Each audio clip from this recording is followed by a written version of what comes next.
Our Chargers right here, huh? It's great, great.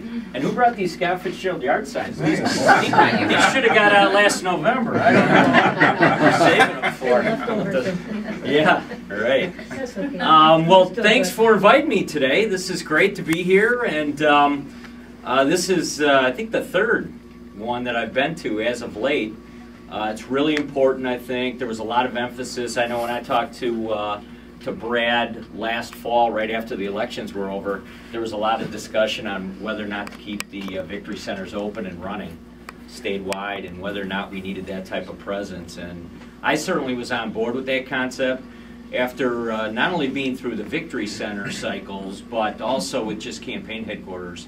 We just know it's so much easier if you can certainly man those headquarters with volunteers, which I know almost everybody in this room, you're a big part of that, so I really want to thank you for that, especially in the state senate where, you know, we went through with the governor on the recall cycles and all the phone calling that was made and all the contacts that were made. I mean, we couldn't have got through all of that stuff, going all the way back to Act 10 without the volunteer base that we had.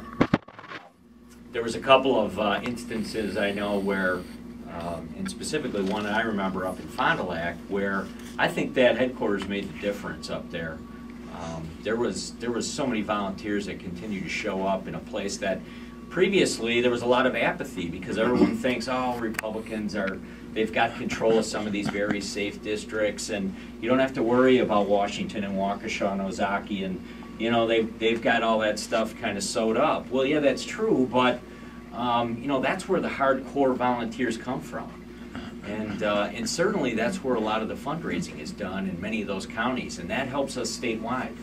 So whether it's one of the conduits that actually funds some of the races that we can be a little more aggressive in, like these guys said, I mean, the majorities we have right now, once Dewey Strobel is seated in the 20th, we'll be at 19 seats in the Senate. That's huge. That's huge.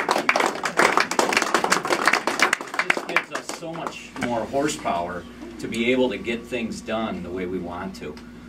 We would not have had right to work, and we would not have been able to push as hard in the Senate, the very conservative Senate, that I almost can't believe it sometimes how conservative these guys are, to be able to get something like right to work done. I mean, if you would have told me 10 years ago, well, if you'd have told me about Act 10, I'd have said you're crazy, but, you know, right to work, I said, you're out of your mind. That's never happening in not only Wisconsin, but Indiana and Michigan, heavily unionized states like that.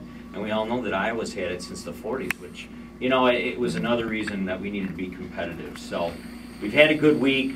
You know, Monday when the governor signed the bill just down the street at Badger Meter, you know, the amount of legislators that were there and the amount of press that covered that and kind of continues to fuel the idea that Wisconsin is on the right track. That's big, I think, for everybody in this room, because it really gives us kind of some momentum that otherwise we hadn't had before. So, so thank you for everything that you're doing, and look forward to working with you in the future.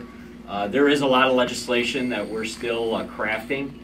The budget is a difficult budget, but for good reasons, because of some of the tax cuts that we made in the last session.